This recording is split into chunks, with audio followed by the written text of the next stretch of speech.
नमस्कार, भारत होम्योपैथी के YouTube channel पर आपका स्वागत है। मैं डॉक्टर खुशबू और आज हम इस वीडियो में जानेंगे ऐसी कौन सी 4 चीज़ें हैं जो अस्थमा के पेशेंट को बिल्कुल भी नहीं खानी चाहिए।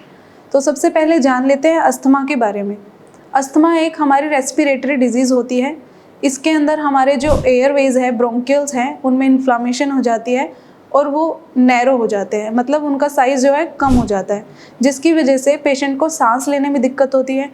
साथ में थोड़ा सा म्यूकस बनने की वजह से उनको घबराहट, एंजाइटी भी होती है सांस कम आने की वजह से। तो ये हो गया अस्थमा।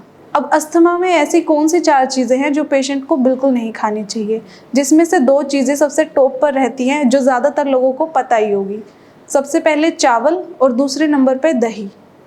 चावल और दही 2 ऐसी चीज़ें हैं जिसको अगर कोई लंग्स डिजीज़ वाला अस्थमा पेशेंट या फिर किसी को इवन कॉमन कोल्ड भी है, उसको अगर वो लेता है तो कहीं ना कहीं वो उसको एग्रेसिव कर देता है, मतलब बढ़ा देता है। तो सबसे पहले चावल की अगर बात करें तो चावल से कई लोगों को एलर्जी होती है। ये कहीं ना कहीं हमारे शरीर में एलर्जी कोज करता है, हमारे ब्रोंकियल्स में एनर्जी करेगा, जिसकी वजह से पेशेंट को सांस लेने में दिक्कत आ सकती है। दही की बात करें तो दही की तासीर ठंडी होती है, जिसकी वजह से पेशेंट के रेस्पिरेशन में और बलगम ज़्यादा जम सकता है, जिसकी वजह से उनको सांस लेने में दिक्कत आती है।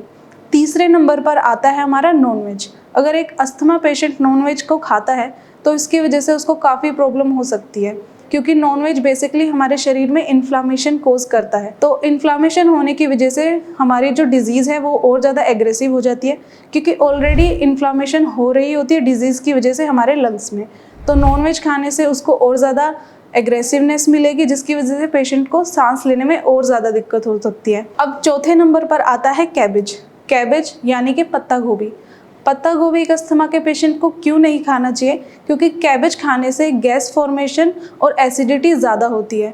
तो गैस बनने की वजह से जब वो गैस हमारे ऊपर की तरफ चढ़ती है तो हमारे चेस्ट पेन भी करती है, साथ में डायफ्राम को एक्सपेंड होने से रोकती है। इसलिए कैबेज बिल्कुल नहीं खाना चाहिए, जिसकी वजह से सांस लेने में और ज़्यादा दिक्कत हो सकती है। तो ये 4 चीज़ें थी जो अस्थमा के पेशेंट को भूल के भी नहीं खानी चाहिए। अगर वो इसको खाएंगे तो उनकी बीमारी बढ़ जाएगी। आई होप आपको समझ आ गया होगा कि कौन सी 4 चीज़ें आपको अवॉइड करनी है अगर आप एक अस्थमेटिक पेशेंट है। आज की वीडियो में इतना ही। अगर आप अस्थमा के पेशेंट हैं और अस्थमा से रिलेटेड कोई भी जानकारी लेना चाहते हैं तो नीचे दिए गए नंबर पर कॉल करें और हमारे डॉक्टर्स की हेल्प लें। धन्यवाद।